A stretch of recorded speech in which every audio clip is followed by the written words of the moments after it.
सबसे पहले जानो कि इंग्लिश पढ़ने के लिए शुरुआत जो पहला काम है, आप बचपन से पढ़ते आए हो कि सर के का मतलब क्या होता है। बोलो पढ़े हो नहीं पढ़े हो? बचपन से पढ़े हो कि ए फॉर एप्पल होता है। बोलो पढ़े हो कि नहीं पढ़े हो? तो पहला चीज समझना, दो चीज, एक तो के से क्या पढ़ा, ये भी गलत पढ़ा, और ए से एप्पल पढ़ा, ये भी गलत पढ़ा। पहला समझो गौर से। अब प्रश्न उठता है सर गलत क्यों? तो ए फॉर एप्पल नहीं होता, ये साउंड का प्रॉब्लम हो गया, राइट? तो ये साउंड आपने निकाल दिया गलत, और के से का नहीं होता है, ये भी आपने पढ़ लिया गलत। तो सबसे पहले शुरुआत जो हम लोग करना होता है इंग्लिश का, वो शुरुआत ऐसे करें कि आखिर के से का, तो फिर के से होता क्या है? तो के का मतलब होता है आधा का, ये सुधारना है पहला चीज। तो पहला सुधारना है के का मतलब क्या होता है, आधा का। शुरुआत यहीं से करना। इसके लिए क्या चाहिए? तो इसके लिए आपको एक बेसिक किताब चाहिए। क्या चाहिए? बेसिक किताब। क्लियर? दूसरी बात, अब हमने लिखा एप्पल, बोलो यही लिखते हो ना एप्पल, लेकिन ये लिखना ही गलत, क्योंकि एप्पल कोई वर्ड नहीं होता, एप्पल होता है। सिंपल आपको पढ़ना है एप्पल, यानी डबल पी का मतलब पप्पा नहीं होता है। बस समझ गए? अब कैटल में डबल टी होता है, तो कैटल बोलते हैं उसको, नहीं बोलते ना। तो कोई भी डबल होने से वो पप्पा नहीं होता है।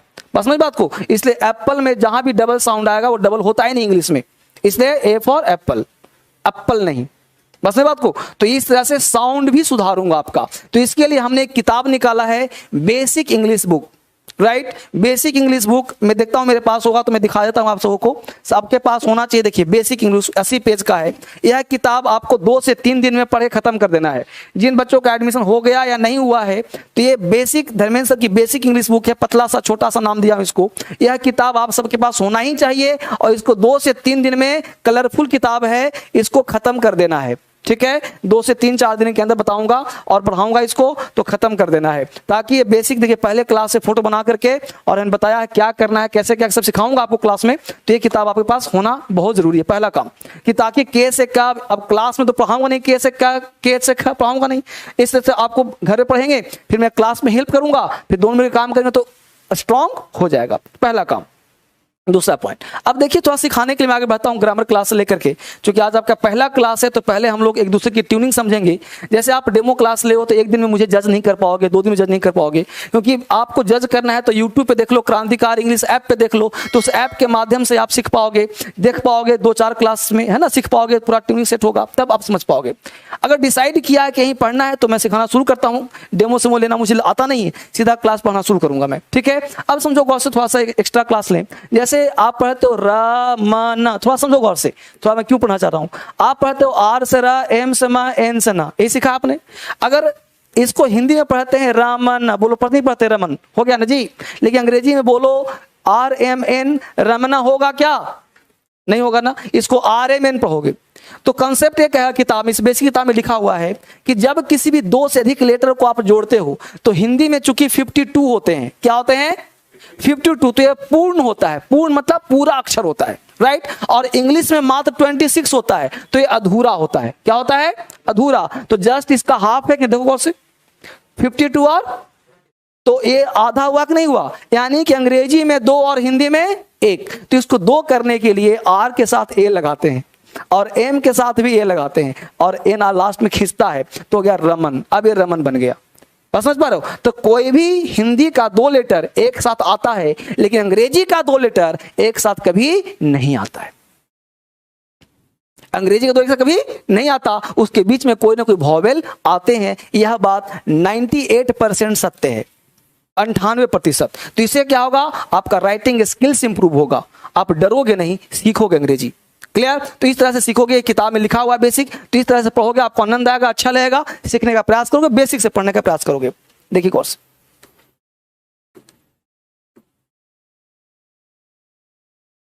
लैंग्वेज समझिए बढ़िया से।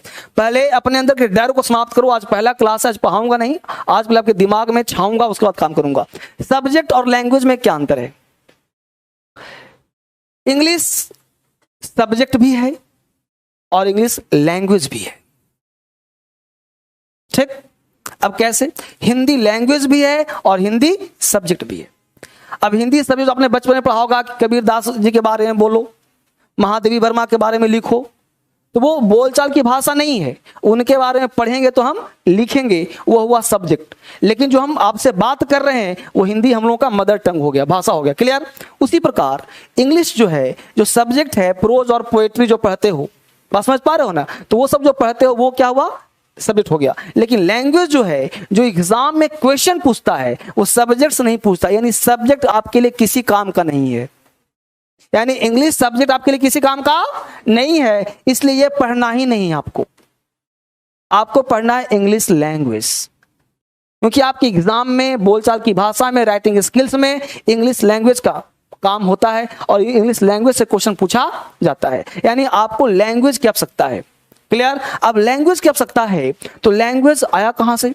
तो जिस प्रकार हिंदुस्तान वाली के थोड़ा गप न करो, अब हिंदुस्तान में जैसे हिंदी है, हिंदुस्तान में ले लो, अलग अलग स्टेट में चले जाओ, नॉर्थ ईस्ट में चले जाओ, तमिलनाडु में चले जाओ, महाराष्ट्र में चले जाओ, बिहार में ही चले जाओ, स्पेशल बिहार में 2-3 भाषा है, बिहार में पटना के ले लो तो अलग भाषा है, भोजपुर साइड तो अलग भाषा है, वहीं पर कुछ और भाषा है। तो ये जो डायलेक्ट है, इसको डायलेक्ट कहते हैं, ये जो क्षेत्रीय भाषा होते हैं उसे लैंग्वेज कहते हैं। लेकिन इंग्लिश को इतना महत्व क्यों दिया गया?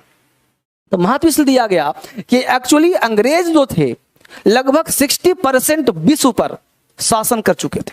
कितने? 60%, यानी मैं तो कम ही बोल रहा हूं, ज्यादा ही होगा, मैक्सिमम कंट्री पे शासन था अंग्रेजों का, इतना तो आप लोग ज्ञान होगा ही।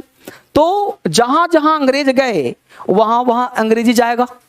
अब अंग्रेजी जाएगा तो अब 100 साल, कहीं 200 साल, कहीं 500 साल, अब इतने साल जो शासन करेगा तो वहां इंपैक्ट तो रहेगा। तो हुआ क्या कि इंग्लिश हर जगह चला गया। अब चला गया इतने 60% वर्ल्ड में, तो सोचो कितना इंपैक्ट हुआ। तो वहां का जो टंग था वो और देश ने फॉलो करना शुरू कर दिया। राइट? आज जो यूपीएससी की तैयारी करते हो वो भी अंग्रेजों के ही देन है, बस मेरे हो, इसीलिए अंग्रेजी का वैल्यू वहां ज्यादा है, यही वजह है, और कोई वजह नहीं है। अगर हिंदुस्तान बनवाते, मोदी जी हमारे बनाते, तो बोलते हिंदी में सारा चीज देना, अंग्रेजी रहेगा ही नहीं।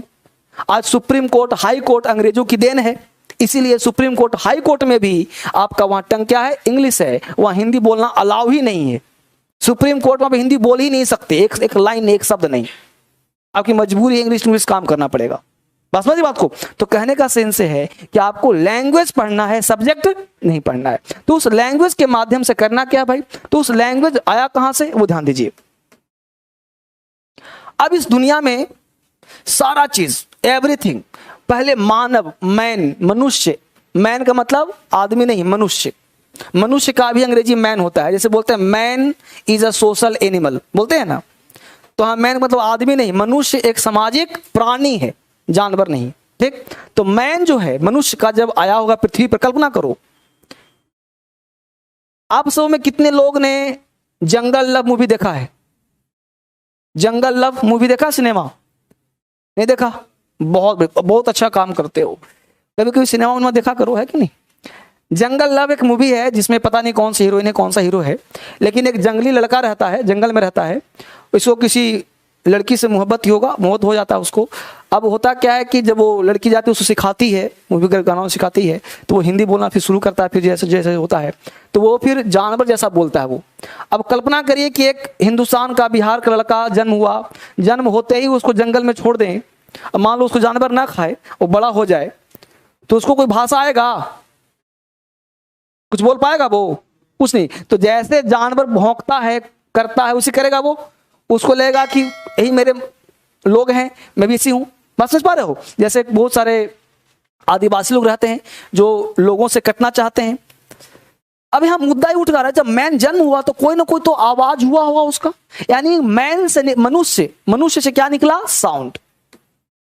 यानी इस पृथ्वी पे सबसे पहले क्या आया जी? साउंड आया, कोई लैंग्वेज नहीं, साउंड आया।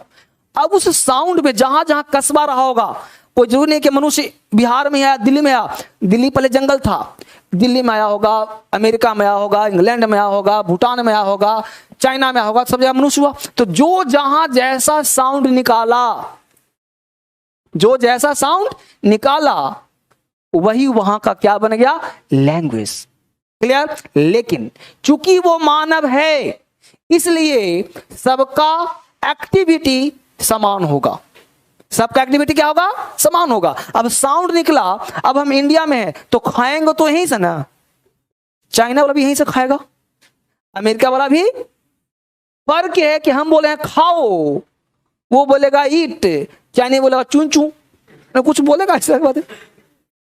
लेकिन अगर मैं ऐसे करूं बॉडी लैंग्वेज, तो ये भाषा पूरे विश्व के लोग समझ जाएगा कि ऐसे कर रहा है मतलब ये खाना चाहता है। तो बोलेगा चू चू तो समझ जाएगा हाँ हाँ वही। समझ पा रहे हो? जैसे एक मूवी ये राजपाल यादव और एक इसका जो है जिसमें वो कपड़ा धोने का काम करता है, कौन सा मूवी है जी? चुपके चुपके, छुप छुप के। देखो बहुत बड़ा तैयारी चला तुम्हारा। अब छुप छुप के मूवी है, उसमें राजपाल यादव कपड़ा धोता है, जूते का पॉलिश करता है, तो उधर से पूछता है खाना खाओगे, तो नहीं समझा, कुछ बोलता है उस भाषा में, गुजराती भाषा में, तो नहीं समझ पाता है। फिर अंतिम में बोलता है चोले चोले, तो जाके अंदर बोलता है हमको घाघरा चोली दे दो, है ना, तो उसको पिटाई पड़ती है, तो बोलता है यार भूख लगी है, घाघरा चोली बोला चोले चोले। पकड़ पा रहे हो इस चीज को? मतलब जब भाषा का विकास ऐसे ही होता है, समझो, वहां से कोई चीज देखते हो तो वहां से विकास करो, यानी उस वो व्यक्ति भूखा रह जाता है, फिर उसको रोटी देता लाके, तो कहता है कि यार क्या इसको आरी से काटना पड़ेगा मूवी के सीन। तो मैं देखता हूं तो फील करता हूं कि देखो लैंग्वेज कैसे बन रहा है। तो उस प्रकार से क्या निकला, साउंड। अब उस साउंड से क्या हुआ जी, लैंग्वेज का विकास हुआ। यानी तब वो क्यों, कैसे विकास हुआ, तो साउंड से लेटर बना होगा। क्या बना होगा, लेटर। क्योंकि सबसे पहले कोई व्यक्ति पढ़ना लिखना नहीं सीखता, पहले वो बोलना सीखता है। जब आप छोटे बच्चे थे तो आप पढ़ना सीखे थे, लिखना सीखे थे या बोलना सीखे थे? यानी जब किसी व्यक्ति का, मानव का जन्म होता है तो पहले वो बोलना सीखता है। क्लियर? और बोलना कहां सीखता है, सुन करके। कहां से, सुन करके। यानी छोटा बच्चा पापा बोलता है, मम्मी बोलती है पापा। अब मम्मी जिसको पेश कर देगी पापा, बच्चा समझेगा यही बाप है। उस समय खतरा है किसको पेश करना है, वही बाप बन जाएगा। बाप बोलता है दादा, बच्चा बोलता है दादा, उसको क्या पता दादा क्या होता है, दादा। मम्मी बोलती है दादा, पेश कर दिया बेटा दादा। उसी आकृति का दूसरा व्यक्ति आ जाएगा ना, वो बच्चा बोल देगा दादा। कभी कभी ऐसा होता है, बच्चा अपने आप बोलता है दादा, बच्चा समझ जाता है, जूम कर लेता है कि ऐसा नेचर प्रकृति का जो होगा वो क्या होगा, दादा होगा। उस बच्चे को नहीं पता दादा क्या चीज है, बस वो दादा वर्ड से समझ लेता है। क्लियर? तो इस दुनिया में जो चीज जन्म लिया, लेटर, बच्चा लेटर बोला, लेकिन लेटर से कम्युनिकेशन नहीं बना, तो एक दूसरे को कम्युनिकेट करने के लिए शब्द का निर्माण हुआ। क्योंकि व्यक्ति शब्द बोलेगा, ऐसे बोलेगा तो बोले खाओ पियो, ऐसे बोला अच्छा कलम, ऐसे बोला तो बोतल, तो शब्द का निर्माण हुआ। यानी तुम जो चीज बोलते हो सबसे पहले दिमाग में उसका एक फोटो आता है, इमेज आता है। बोलो आता है कि नहीं आता है? तो सच में क्या आता है, इमेज। तुम कुछ भी बोलो दिमाग में इमेज आएगा ही आएगा। बोल के देखो, इमेज आता है नहीं आता है? कुछ भी बोलो इमेज आता है दिमाग में, एक फोटो आता है। तो जो तुम्हारे दिमाग में इमेज आता है, फोटो, ये लेटर से बना क्या, वर्ड। और जो वर्ड है इस दुनिया में वो सब क्या है जी, फोटो है और इमेज है। क्या है, इमेज है। तो फोटो और इमेज और आकृति है। तो कोई आकृति बना, जैसे तुमने बोला पेन, बोलो पेन का फोटो दिमाग में आया कि नहीं आया, राइट? हमने बोला चुच्चू, कुछ फोटो आया दिमाग में? पिप्पी, दिमाग में कुछ आया? टू टू, दिमाग में आया कुछ नहीं? क्यों? क्योंकि ये शब्द नहीं है। ये शब्द, बोलो टेबल, बिल्डिंग, काउ, बोलो इमेज आ रहा है। एलिफेंट, तुरंत दिमाग में फोटो आया एलिफेंट का। टाइगर, तुरंत फोटो आया दिमाग में। अब सोचो, यानी पेन बोला, टाइगर बोला, टेबल बोला, ये सबका इमेज आया। तो इस दुनिया में जो जिस चीज का इमेज दिमाग में आता है वो सारा शब्द नाउन होता है। क्या होता है जी, नाउन होता है। क्लियर? तो सारा इमेज जो वर्ड बनता है वह शब्द अपने आप में क्या बन जाता है, नाउन। यानी इस दुनिया में हर चीज है क्या चीज, नाउन। क्या चीज है?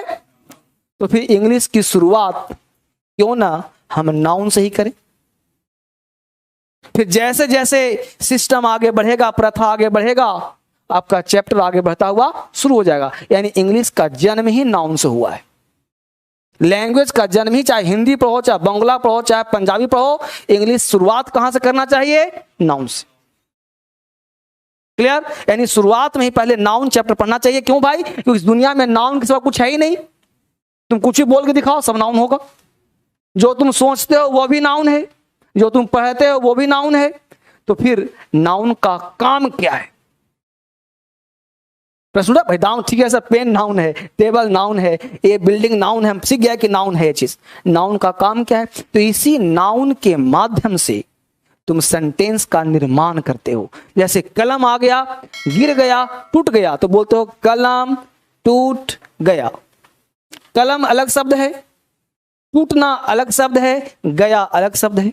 क्लियर? इससे एक सेंटेंस का निर्माण हो गया।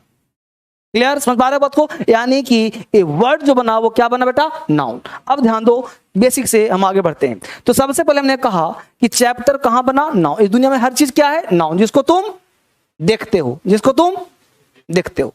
बोलो बोर्ड क्या है? काऊ, एलिफेंट, नाउन। कोई आपत्ति? अच्छी बात। दरवाजा बंद है, बाहर किसी ने नॉक किया, बाहर किसी ने नॉक किया, बोलो कौन है बाहर? कौन है? पता है तुम्हें? उसका नाम कर सकते हो? नामकरण कर सकते हो? नहीं ना। तो जिसका नामकरण नहीं है लेकिन है तो की, जैसे बाहर कोई नॉक कर रहा है, अभी दरवाजा बंद कर दूं, कोई टिक टिक किया, तुम्हें कैसे पता कि लड़का है कि लड़की है? तुम्हें कैसे पता कुत्ता है कि बिल्ली है? हो सकता है कुत्ते ने नॉक कर दिया, आज कर देते हैं भाई, फैशन है। लेकिन कोई ना कोई तो है। तो बोलोगे भाई समवन होगा सर, समवन होगा, कोई ना कोई होगा। तो वह जो कोई ना कोई होगा वो नाउन नहीं है, क्योंकि नाम नहीं है किसी का। तो ये इसको प्रोनाउन कहते हैं। क्या कहते हैं बेटा? प्रोनाउन। यानी जिसका कोई नाम नहीं है वो क्या होगा? तो बचपन से पढ़े थे, नाउन के बदले में आता है उसे प्रोनाउन कहते हैं। बोलो गलत बात नहीं पढ़ा था? नहीं पढ़ा था जी। नाउन के बदले में आता है उसे pronoun is a word which is used instead of a noun. रट्टा मार तो किताब में आज ही देखना लिखा मिलेगा, जाके ब्लेड से काट देना। प्रोनाउन का मतलब बदला बदली नहीं होता। जिसका कोई नाम नहीं वो सब, जिसका नाम वो सब। रटने वाला कॉन्सेप्ट खत्म कर दो कि noun is the name of person, place, thing और एनिमल। बच्चा कंफ्यूज वहीं कर जाता है। अरे नेम प्लेस करने से फायदा क्या है? सब चीज नाउन है, कोई ऐसा बताओ जो नाउन ना हो। ठीक, अच्छी बात। तो संबंध भी क्या हो गया? प्रोनाउन। क्लियर? इसका मतलब यह है कि हम लोग आखिर नाउन प्रोनाउन को पढ़ क्यों रहे हैं, मुद्दा ये उठ रहा है बात को। तो ध्यान देना, सबसे पहले चीज देखो, अंग्रेजी लिखने के लिए, पढ़ने के लिए, समझने के लिए एक लैंग्वेज में सेंटेंस की आवश्यकता होती है। यानी जब आप लेटर पढ़ते हो तो लेटर से क्या बनाते हैं बेटा? और वर्ड से बनाते हैं सेंटेंस। क्लियर? और इस सेंटेंस में होता क्या चीज है? सेंटेंस में दो चीज होता है, एक होता है सब्जेक्ट और एक होता है प्रेडिकेट। प्रेडिकेट क्यों होता है? क्योंकि सेंटेंस का निर्माण होता है सब्जेक्ट, वर्ब और अदर वर्ड से। तो एक हुआ सब्जेक्ट और एक प्रेडिकेट के अंतर्गत आता है वर्ब, प्रेडिकेट के अंतर्गत आता है ऑब्जेक्ट, और प्रेडिकेट के अंतर्गत आता है कॉम्प्लीमेंट। क्या आता है? कॉम्प्लीमेंट। तो जितना भी बात करूं, सब्जेक्ट की बात करूं, वर्ब की बात करूं, ऑब्जेक्ट की बात करूं, कॉम्प्लीमेंट की बात करूं, ये सब अपने आप में क्या है? एक शब्द है, अपने आप में क्या है? वर्ड है। और जो चीज वर्ड होता है वो सब का सब नाउन होता है। इसलिए बहुत सारा वर्ब भी नाउन होता है, बहुत सारा नाउन भी वर्ब होता है। जैसे हंसना, अब हंसना एक एक्शन है, बात समझ पा रहे हो? तो हंसना एक नाउन भी है और हंसना एक वर्ब भी है। मैं आऊंगा वापस, पढ़ा कुछ नहीं रहा हूं मैं आपको, बस दिखा रहा हूं ग्रामर पढ़ेंगे कैसे। वापस आ जाओ। अब हमने कहा कि सेंटेंस का निर्माण कहां से होता है? सब्जेक्ट और प्रेडिकेट। तो ये सब्जेक्ट है क्या चीज, पहले इसको जानो। क्लियर? अब देखो, फोकस करो बोर्ड पे थोड़ा सा। अगर मैं एक पॉइंट उठाया हमने सब्जेक्ट, समझे गौर से, तो सब्जेक्ट होने के लिए क्या चाहिए बेटा? नाउन। सब्जेक्ट होने के लिए क्या चाहिए? नाउन। जैसे तुमने कहा राम, राम किसी का नाम है। तुमने कहा पेन, तुमने कहा ही, ये सब किसी का, लेकिन ही यहां पे चूंकि नहीं होगा, प्रोनाउन, नाम नहीं है किसी का, लेकिन पेन तो नाम है किसी का, टेबल तो नाउन है, तो ये सब नाउन है। तुमने बोला Ram is good, pen is good, table is good, तो एक सेंटेंस का फॉर्मेशन हो गया। लेकिन ये सब है क्या? नाउन। क्लियर? हमने कहा सब्जेक्ट होने के लिए चाहिए प्रोनाउन, ठीक है, प्रोनाउन चाहिए। प्रोनाउन के लिए तुमने बोला यहां पे ही, बोलो ही किसी का नाम है, तुमने बोला शी किसी का नाम है, तुमने बोला समवन, समवन किसी का नाम है, तुमने बोला is good, he is good, she is good, someone is good. इसका मतलब ये हुआ कि ये सबको हम नाउन नहीं कहेंगे, प्रोनाउन कहेंगे। किसी के बदले में नहीं आया है, किसी के बदले में नहीं आया है, लेकिन ये सब्जेक्ट है कि नहीं है? यानी सब्जेक्ट होने के लिए क्या चाहिए? क्या चाहिए? और सब अपने आप में शब्द है कि नहीं है? यानी सबका जन्मदाता कौन है? नाउन।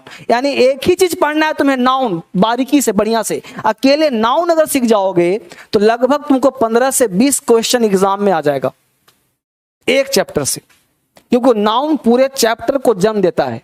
नाउन नहीं आता तो कोई चैप्टर पढ़ना बेकार है तुमको, देखो सिखाता हूं। तो नाउन यहीं से निकला क्या? प्रोनाउन। वापिस आ जाओ। अब देखो कुछ ऐसे होते हैं जो नाउन इक्विवेलेंट होते हैं। क्या होते हैं? Noun equivalent. इक्विवेलेंट का मतलब होता है नाउन के समान, नाउन के जैसा, नाउन नहीं, नाउन के जैसा। जैसे घर में हो गए दादाजी, नाउन। घर में दादाजी कौन हो गए? नाउन। पापा जी हो गए, प्रोनाउन। तुम घर गए, तुम न दादा हो न पापा हो, तुम नाउन के समान हो, नाउन इक्विवेलेंट, नाउन के जैसा, जैसे। अब नाउन के समान बोल तो टहलना अच्छी बात है, सिगरेट पीना बुरी बात है। अब जरा गौर सुना, टहलना, तुम टहलना देख रहे हो, तुमको लग रहा है कि देख रहे हो, लेकिन सच्चाई है कि देख नहीं रहे हो। जब देख रहे हो तो नाउन हो गया, लेकिन रियल बताओ तुम देख रहे हो? कहो हाँ सब देख रहा हूं, टहल रहे हो, तो देख रहे हो तो पकड़ के दिखाओ। हंसना देख रहे हो? बिल्कुल सर देख रहे हो, आप हंस रहे हो। तो हंसना नहीं देख रहे हैं तुम, लिप्स देख रहे हो, टीथ देख रहे हो, आईज देख रहे हो, इस एक्शन को तुम कह रहे हो हंसना। टहलना, तुम ये जो पैर आगे बढ़ रहा है तो इसको तुम कह रहे हो टहलना, रियल में पैर देख रहे हो, टहलना क्या है जी? रोना, तुम इस आंसू गिर रहा है उसको देख रहे हो, यानी जो रोने का जो एक्शन है उसको तुम देख रहे हो।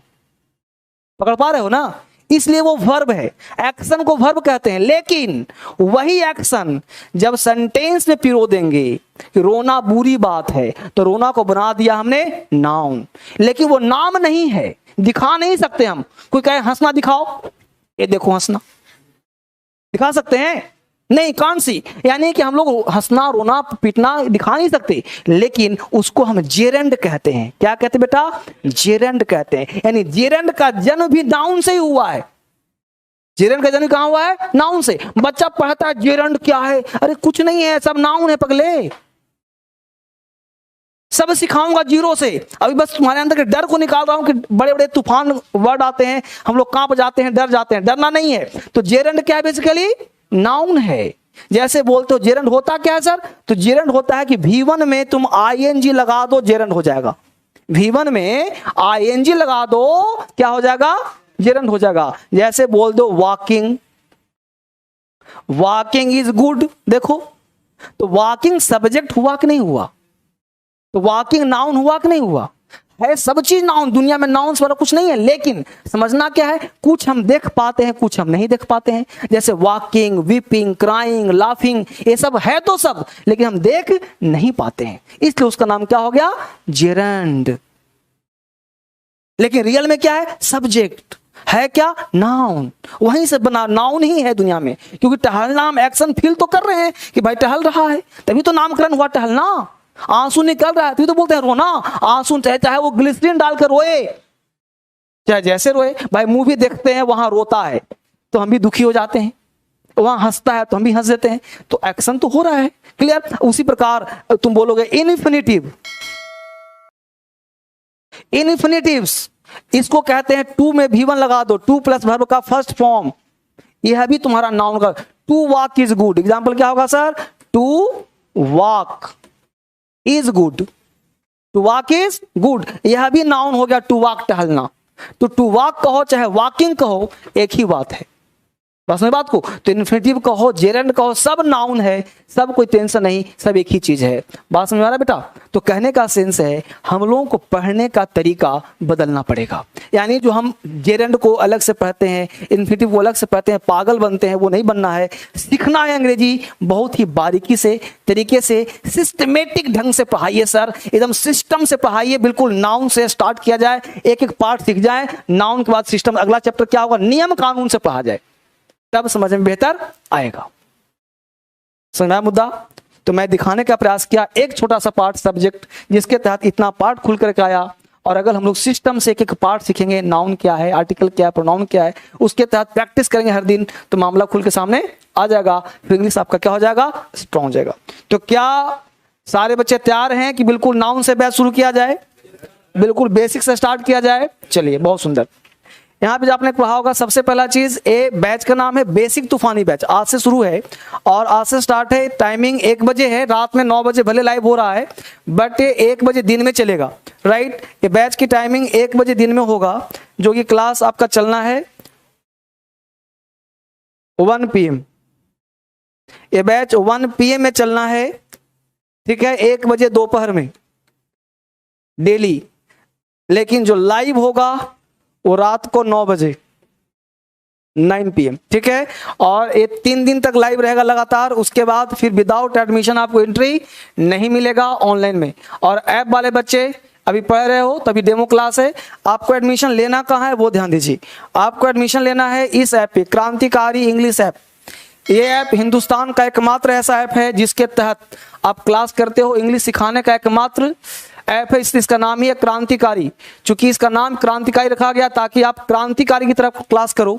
तो ये ऐप आप ध्यान देना, लगभग मिलियन होने वाला है डाउनलोड इसका। तो क्रांतिकारी इंग्लिश ऐप है हिंदुस्तान का नंबर 1 बढ़िया ऐप, ठीक है। ये ऐप पे क्लास लेंगे, यहाँ पे क्लिक करना है, इंग्लिश फाउंडेशन लाइव पे क्लिक करना है। जब आप क्लिक करोगे तो उसके साथ बैच नंबर 10 पे क्लास लेना है और क्लास आपका स्टार्ट हो जाएगा यहाँ से। और बाय नाउ पे क्लिक करोगे, फिर कार्ड वार्ड मांगेगा, पैसा वैसा पे कर देना, ठीक है ना। और कोई दिक्कत होगा तो जो नंबर चल रहा है इस नंबर पे कॉल कर लेना, कहीं परेशानी हो तो नंबर पे कॉल कर लेना है। PDF नोट सारे फ्री मिलेंगे आपको। जो बच्चे ऐप पे क्लास करें, सारे PDF नोट सारे फ्री हैं, कोई चार्ज नहीं होगा। लाइव क्लास हर दिन मिलेगा आपको और प्रैक्टिस सेट हर दिन, एवरीडे प्रैक्टिस डाला होगा। इसके साथ साथ आप टेलीग्राम, फेसबुक, यूट्यूब, जितने भी इंस्टाग्राम, जितने भी ग्राम हैं, सारे ग्राम पे आपको क्लास मिलते रहेंगे। और PDF नोट्स भी आपका फ्री होगा। इसके साथ बुक्स बेहद जरूरी है आपके लिए। अगर बुक्स नहीं है, इस बैच में क्या पढ़ाया जाएगा, इस बैच में आपको पढ़ाया जाएगा बेसिक टू एडवांस। सबसे पहला चीज, आपको ABCD भी नहीं आता है वो भी सिखाया जाएगा, बशर्ते शर्त है कि आप अपने आप को सरेंडर कर देंगे, सर नहीं आता अंग्रेजी, तो इसके हिसाब से बैच में पढ़ाया जाएगा बिल्कुल बेसिक से। दूसरा ध्यान, इस बैच में 10वीं 12वीं कक्षा के बच्चे एडमिशन ले सकते हैं। आप अगर क्लास 6 में भी है ना, यानी कहने का सेंस 6 साल का बच्चा से लेके 80 साल के बच्चे तक क्लास पढ़ सकते हैं। 6 साल के बच्चे से लेकर 80 साल के बच्चे तक एडमिशन ले सकते हैं, कोई टेंशन नहीं है। इस बैच को हम क्रांतिकारी इंग्लिश ऐप कितने टाइम देख सकते हैं, जब मर्जी करे, जब सुबह से देखना शुरू करो, रात के 12 बजे तक देखते रहो, जब तक जगते रहते हो, जब मन करे देखो, कोई टेंशन नहीं। लाइव आपको हो गया 1 बजे, इसके बाद जितनी बार मन करे देखते हो, रात के 9 बजे यूट्यूब पे लाइव और 1 बजे ऐप पे लाइव। तो ऐप पे आप 1 बजे लाइव पढ़ रहे हो, 1 बजे का टाइम हो रहा है। DSL फाउंडेशन बुक्स कैसे ऑर्डर करें, इस नंबर पे, जो नंबर चल रहा है इस नंबर पे कॉल करके ऑर्डर करिए। इस बैच से क्या लाभ होगा, हिंदुस्तान का कोई भी जॉब होगा, स्पीकिंग, ग्रामर, हर चीज प्राप्त करोगे आप, ठीक है। दूसरा चीज, एक क्रांतिकारी ऐप देख लिया आपने, यह बुक्स है, 12 किताब है जो आपको PDF के रूप में आपके टेबल पे होना चाहिए। PDF होगा लेकिन ये बुक्स चाहिए आपको, तो टोटल बुक्स आपके टेबल पे होना चाहिए, पढ़ो या ना पढ़ो। क्योंकि आप नहीं पढ़ोगे आपके बच्चे पढ़ेंगे, लेकिन किताब होना बेहद जरूरी है। किताब नहीं होगा तो कैसे पढ़ोगे। जस्ट एक बच्ची का कॉल आया था, उसने कहा सर बुक्स नहीं है मेरे पास, तो बुक्स होना बेहद जरूरी है। बुक्स होगा तभी आप सीख पाओगे इंग्लिश, क्योंकि बिना किताब के आप घर पे क्या पढ़ोगे, सिर्फ क्लास करने से नहीं होगा, बुक्स भी बेहद जरूरी है, ठीक है। तो बुक्स चाहिए। टेलीग्राम, जितने भी ग्राम है देख रहे हो, सब सारे जगह पे आ जाना आप, ठीक है ना। ये फेसबुक है, 90 के फॉलोअर्स हैं, ये देख लो कौन सा है जी। इंस्टाग्राम है, ये टेलीग्राम है, देख लो ना। तो सारे ग्राम पे हैं जहाँ पे आप आ सकते हो। और ये फोन नंबर है जिस पे आप कॉल कर सकते हो, मुझसे बात कर सकते हो। इस नंबर पे आप व्हाट्सअप भी कर सकते हो, जब मन करे व्हाट्सअप कर दो, लेकिन पढ़ाई के संबंधित बात करना है ना। और ये बात करने के लिए बाकी ये पर्सनल नंबर भी है जिस पे आप बात कर सकते हो। स्क्रीनशॉट ले लिया सबने? यस, एक क्वेश्चन है ना आपके पास, एक क्वेश्चन आपके पास है। पहला क्वेश्चन देखिए गौर से, क्या है, ग्रामर को पढ़ते कैसे हैं।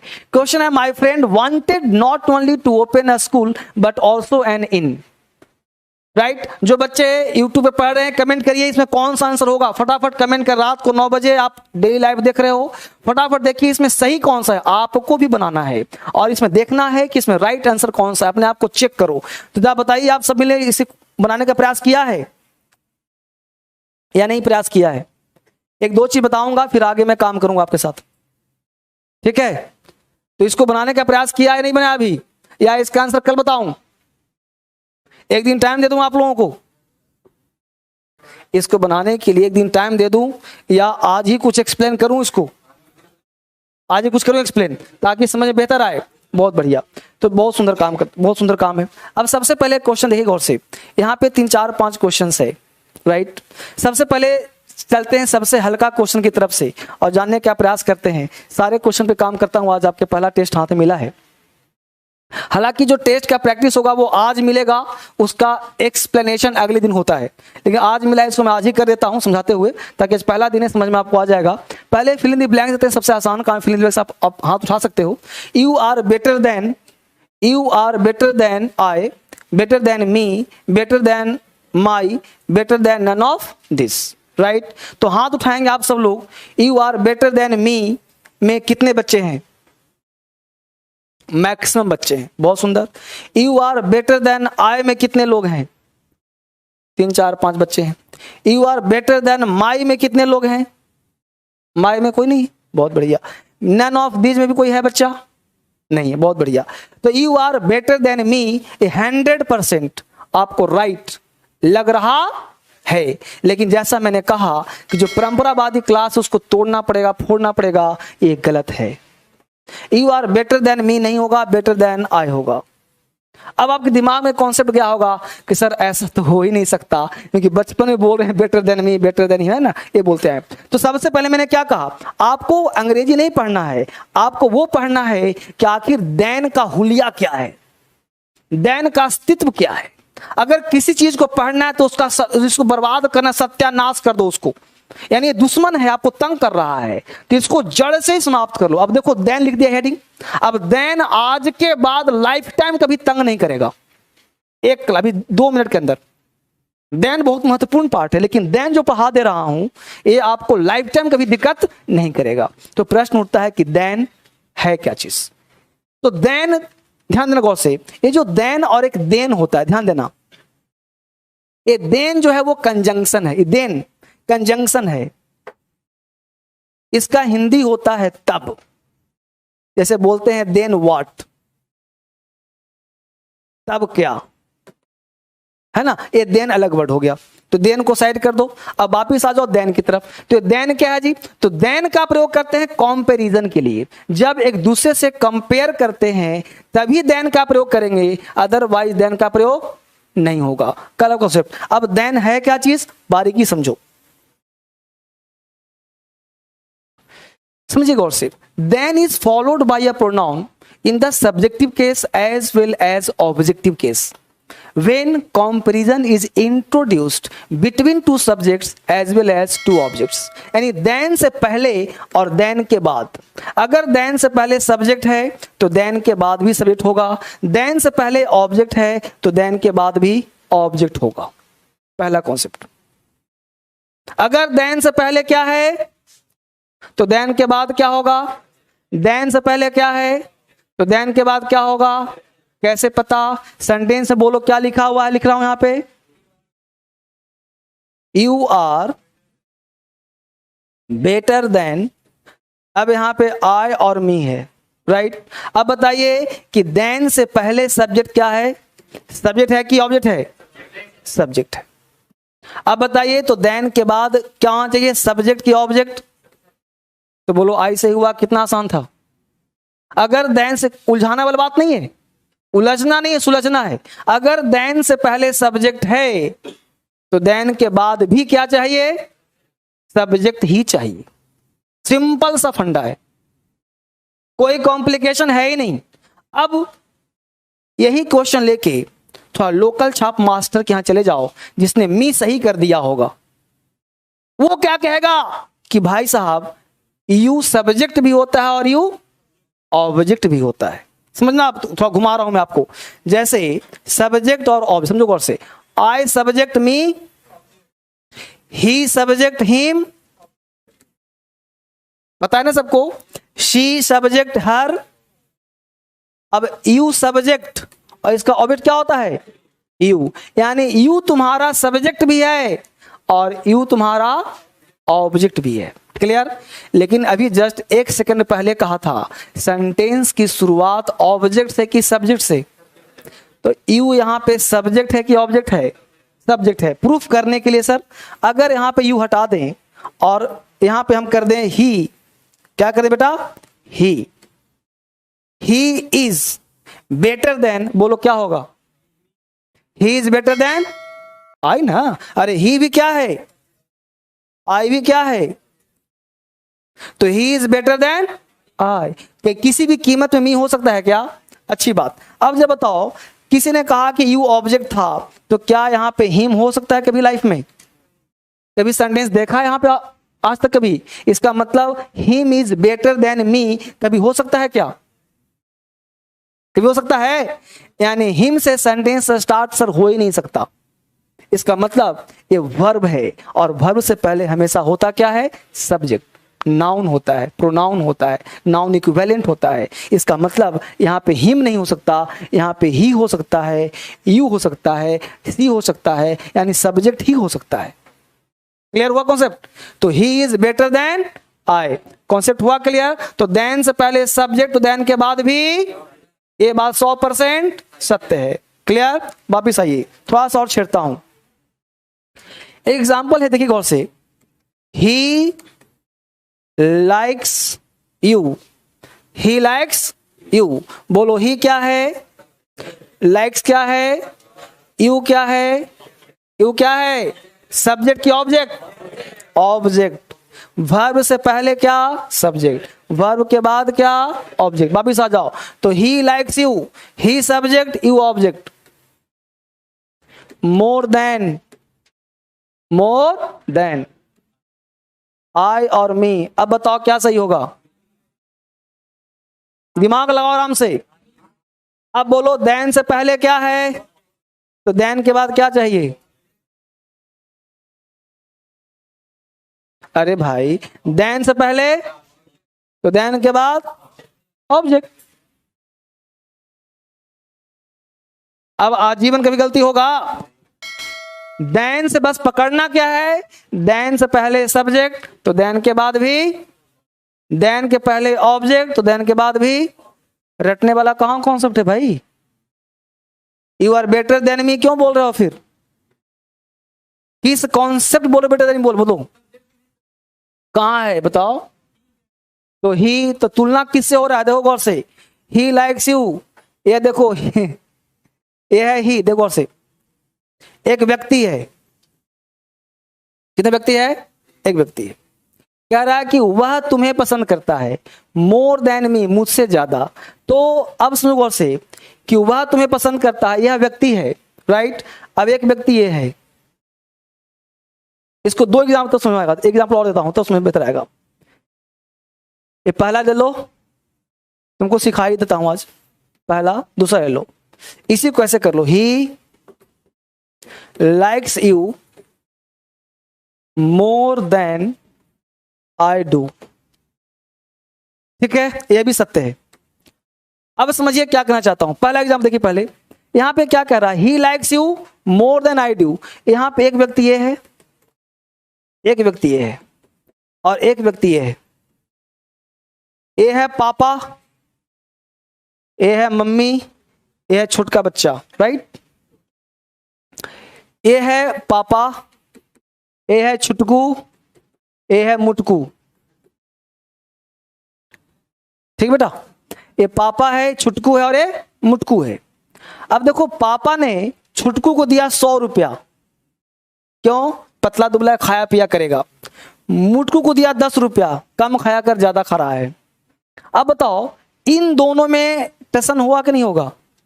ये कहेगा अगर पता चला मुटकू को कि 100 रुपये मिला है तो बोलो इसे जीने देगा? इसके पास जाएगा कर दे आधा बांट। और इस मुटकू के मन में एक डाउट जाएगा पापा के प्रति कि पापा छुटकू को अधिक प्यार करते हैं, मुटकू को कम प्यार करते हैं। पापा लाइक्स छुटकू मोर देन मुटकू।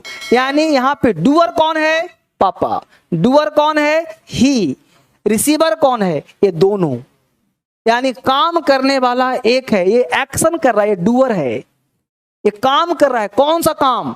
पसंद करने का काम कर रहा है। पसंद करवा कौन रहा है? यू। पसंद करवा कौन रहा है? मी। यानी चाहने वाला एक है और चाहवाने वाला दो है। सुना बात? यानी ही लाइक्स यू, ही पसंद कर रहा है, तो तुलना किसके बीच में हो रहा है? यू और। इसीलिए हम किसको लेंगे? पड़ोसी को लेंगे। और डिप हो गया ना, तो पड़ोसी को लेंगे। तो पड़ोसी कौन चला गया? ये वाला, क्योंकि तुलना इसके बीच में हो रहा है। इसी एग्जाम्पल को यहां समझो और समझ में आ जाएगा। अब देखो गौर से, he likes you more than I do. अगर यहां डू नहीं लगेगा तो गलत हो जाएगा। तो ही लाइक्स, एग्जाम पूछा क्वेश्चन ऐसे भी उठाया हूं मैं। ही लाइक्स यू, यू क्या है? Object. More than I do, मैं करता हूं, सब्जेक्ट प्लस वर्ब हो गया। अब कह रहा है कि पापा है और मम्मी है, तो इस बच्चे को पापा भी पसंद करता है, मम्मी पसंद। मान लो 2 माता पिता हो गए और संतान एक ही है, तो पसंद दोनों मिलकर ना करेगा जी। तो इस छोटका कह रहा है, मान लो रात में पापा ने पीट दिया बच्चे को, तो रात में किसने पूछा कि कौन तुम्हें प्यार करता है, तो बच्चा बोलेगा पापा नहीं, मम्मी प्यार करती है। सुबह उठते मम्मी कूट दी। फिर किसने पूछा कौन प्यार करता है, तो बच्चा बोलेगा ना पापा अधिक प्यार करते हैं, मम्मी ज्यादा कुटती है। तो बच्चा का फ्लक्चुएशन होता रहता है। यानी कहने का सेंस समझा रहा हूं आपको कि पापा मम्मी ये दोनों मिलके प्यार करते हैं, लेकिन बच्चे को हमेशा डाउट रहता है कि कौन ज्यादा कर रहा है कौन कम कर रहा है। कभी बोलेगा पापा अधिक करते हैं, कभी बोलेगा मम्मी अधिक करती है।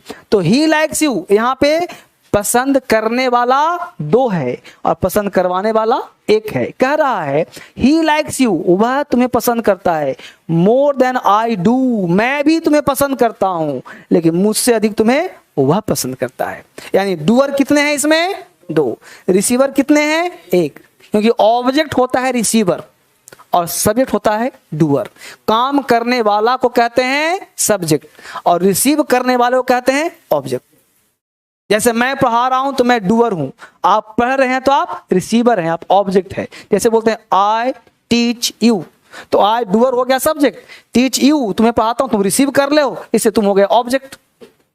ये सब पढ़ाऊंगा, सब्जेक्ट क्या है, ऑब्जेक्ट सब पढ़ाऊंगा, एक भी चीज बचेगा ही नहीं। सिस्टमेटिक क्लास चलेगा आपको, सिस्टम से, तरीके से कि आज पहला क्लास दूसरा क्लास, नियम से, सिलेबस के अनुसार क्लास चलेगा। लेकिन आज डेमो है तो एक क्लास डेमो देना पड़ेगा, क्या आखिर इंग्लिश है क्या बताना पड़ेगा। क्लियर हुआ? आगे बढ़े तो एक question number fill in the blanks का पहला था, आगे बढ़ने का प्रयास करते हैं। तो फिल इन द ब्लैंक्स का पहला क्वेश्चन सोल्व हो, दूसरा है you are better than, you are the boy who done this work. अब देखिए गौर से, you are the boy who done, हाथ उठाएगा सब लोग, कितने बच्चे हैं हाथ उठाएंगे फटाफट। फर्स्ट राइट में कितने बच्चे, ए में कितने बच्चे, बी में कितने बच्चे, सी में कितने बच्चे, डी में, बहुत बढ़िया। यानी सारे में है, कहीं ना कहीं मामला है।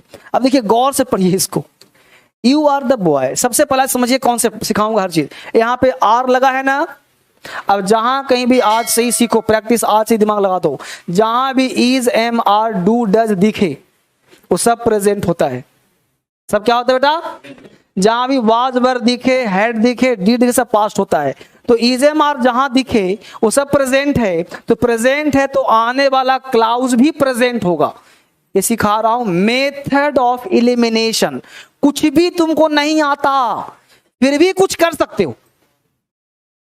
अभी मैं मान देखो, अभी तुम्हारा परिचय मेरे से हुआ है नहीं हुआ है, तो तुमको कुछ, मैं मान के कुछ नहीं आता फिर भी कुछ न कुछ कर सकते हो। कैसे कर सकते देखो कौन से, तो बोलो आर प्रेजेंट हुआ कि नहीं हुआ, इतना तो पता है ना, यू आर ए बॉय तो प्रेजेंट हो गया।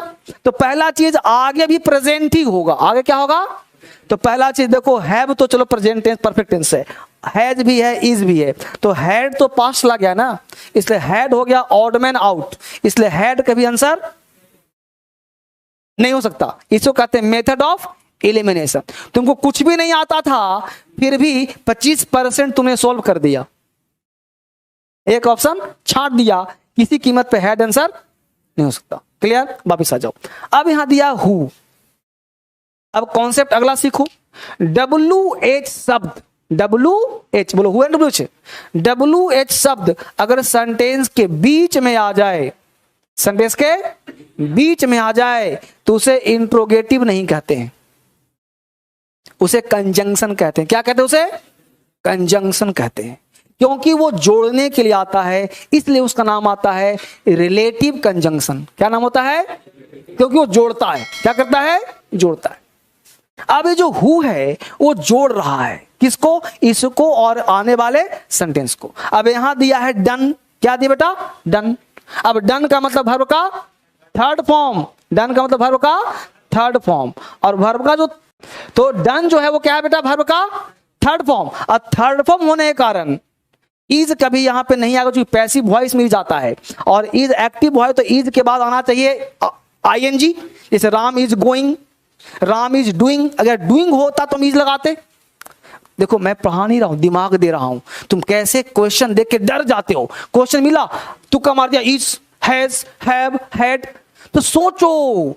आप एग्जाम फेस कर रहे हो, एक्टिव मेंबर बनो, जागरूक इंसान बनो, टीचर के अनुसार मत चलो, अपना दिमाग भी लगाओ, खपाओ दिमाग क्या होता है।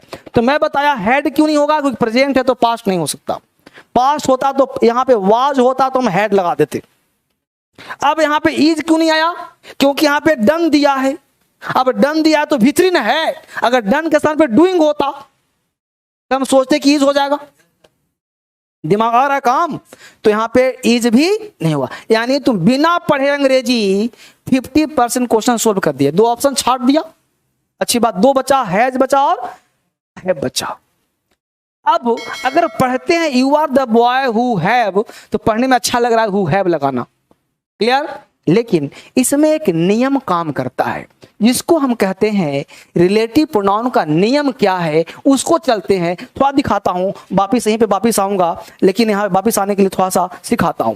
अब हमने कहा कि जहां कहीं भी कोई भी नाउन या प्रोनाउन के बाद अगर ये तीन शब्द दिख जाए, हु, विच और दैट, अपनी आंखों से देख लो, तो आने वाला जो वर्ब होगा वो पहले नाउन और प्रोनाउन के अनुसार होगा। अगर ये नाउन तुम्हारा सिंगुलर है या प्लूरल है तो इसी के अनुसार जो वर्ब होगा वो सिंगुलर या प्लूरल होगा। ये सब पढ़ाऊंगा, कहां पढ़ाऊंगा? जब चैप्टर आएगा तब। आज क्यों? क्योंकि आज आप जब तक नहीं सीखोगे मजा नहीं आएगा। इसलिए आज देखो, कुछ भी नहीं आता फिर भी कल से सब सिखाऊंगा, ये भी सिखाऊंगा, चिंता ना करो, पहले सीखो गौर से, एक एक पार्ट दिमाग में डालो। तो हमने कहा noun pronoun who, which, that, verb, तो यहां बोलो सिंगुलर और प्लूरल होगा, तो ये भी होगा सिंगुलर। अब बताओ कि हु से पहले अगर राम है तो वहां हैज होगा, हु से पहले अगर बॉयज है तो वहां हैव होगा। तो अब क्वेश्चन देख लो तुम गौर से कि यहां पे देखो कि हु से पहले क्या है जी? बॉय। अब बॉय हुआ सिंगुलर, तो सिंगुलर हुआ, और हैव है तुम्हारा प्लूरल। हैव क्या है? तो हैव तो आंसर होगा नहीं, तो आंसर क्या निकल के आ गया? हैज। अब ईमानदारी से बोलो कि यह चीज लाइफ में जहां कहीं भी रहेगा, बोलो तुम्हारे लिए आसान हो गया कि नहीं हो गया? हाँ ठीक बेटा, यहां तक बात समझ आ? तो हमने क्या कहा? हु, हैव नहीं हो, क्या हो जाएगा? हैज। जबकि अच्छा कौन सा लग रहा होगा? हैव। अब बोलो किसी बच्चे को इतना सा भी डाउट है इसमें? देखा 3 क्वेश्चन, देखिए गौर से, हल्का क्वेश्चन है, तो इसमें तो नॉट ओनली बट ऑल्सो वाला है। यहां देख लेते हैं 2 क्वेश्चन, 2 3 4 5, 2 3 4, आसान आसान ले रहा हूं। China is on the north of India, Himachal Pradesh is to the north of India, Himalaya is in the north of India. अब देखिए यहां पे 3 क्वेश्चन है और मुझे पूरा भरोसा ही नहीं, यकीन है कि तीनों नहीं बनेगा आपसे। अब एक कॉन्सेप्ट दे रहा हूं, एक कॉन्सेप्ट, अब देखिए आप तीनों क्वेश्चन को हलवा बना देंगे। कैसे? देखिए गौर से बोल, क्वेश्चन दिख लिया सबको? दिख गया ना? कॉन्सेप्ट देखो, क्लियर? फोटो देखो आराम से। ये इंडिया का मैप है, इंडिया का मैप है। अब इंडिया में ये सेंटर है जी, राइट। अब ये सेंटर है, ये सेंटर मान लो क्रिकेट हो रहा है बीच में, क्रिकेट का बॉल, ये क्रिकेट का पिच मान लो, छोड़ो इंडिया छोड़ो, क्रिकेट का पिच है, राइट। यहां से बॉल मारा, बॉल यहीं पे आकर रुक गया, मतलब 4 रन्स नहीं हुए, 4 रन्स, क्योंकि प्रीपोजिशन ऐसा दे रहा हूं जो आजीवन काम आ जाएगा ना हर जगह पे। तो 4 रन नहीं हुए तो ये बाउंड्री है घेरा, तो टच कर जाएगा तो 4 रन हो जाएगा। एक स्थिति ये होता कि यहां से दो रन लिया, एक हो सकता है कि बॉल टच कर गया, एक होता है मारा सो सिक्सर, बॉल से बाहर चला गया। क्लियर? ये तीनों के लिए 3 प्रीपोजिशन काम करता है। अगर कोई चीज किसी सीमा रेखा के अंदर हो तो उसके लिए हम प्रीपोजिशन इन का प्रयोग करते हैं। क्या प्रयोग करते हैं? इन का। जब कोई चीज सीमा रेखा से टच हो जाता है तो ऑन का प्रयोग करते हैं, और जब कोई सीमा रेखा के बाहर चला जाता है तो प्रीपोजिशन टू का प्रयोग करते हैं। क्या प्रयोग करते हैं? टू का प्रयोग करते हैं। फोटो बनाकर पढ़ाने से फायदा क्या है? दिमाग में घुसता है। रटवाऊंगा लिखवाऊंगा तो दिमाग में नहीं घुसेगा। जब प्रीपोजिशन पढ़ाऊंगा तो वहां भी फोटो बनाऊंगा लिखवाऊंगा, हर काम करूंगा, वही से सीखवा से। जब कोई सीमा रेखा के अंदर तो क्या लगाते हैं? टच किया तो क्या लगाते हैं, और बाहर चला गया तो क्या लगाते हैं? तो अब देखो क्वेश्चन वापिस लाता हूं। देखो क्वेश्चन आ गया तुम्हारा, यही 3 क्वेश्चन की बात कर रहा था मैं, 2 3 4। चाइना बोलो इंडिया के बाउंड्री के बाहर है कि भीतर है? बाहर है ना, तो बाहर है तो बोलो इसके लिए ऑन आना चाहिए कि टू आना चाहिए? बन गया ना क्वेश्चन। यही क्वेश्चन दिमाग में नहीं आता गलती कहां है, लेकिन जैसे ही हमने फोटो बनाया और लिखा, दिमाग क्लिक करना। इसलिए आपके अंदर नॉलेज नहीं चाहिए, स्किल चाहिए। नॉलेज मैं दूंगा, क्वेश्चन तुम बनाओगे, स्किल तुम्हारा होगा, सीखोगे तब बनेगा। एप्लीकेशन तुरंत हो गया यहाँ पे। अब देखिए यहाँ पे ऑन की जगह क्या कर दें? 100%, राइट। अब बोलिए हिमाचल प्रदेश इंडिया के अंदर कि इंडिया के बाहर? तो टू चाहिए था कि इन चाहिए था? काम खत्म। अब बताइए हिमालयाज इंडिया के बाहर की टच कर रहा है, तो टच कर रहा है तो इन की ऑन? समझ में आया मुद्दा? एक साथ तीनों क्वेश्चन सॉल्व हो गए।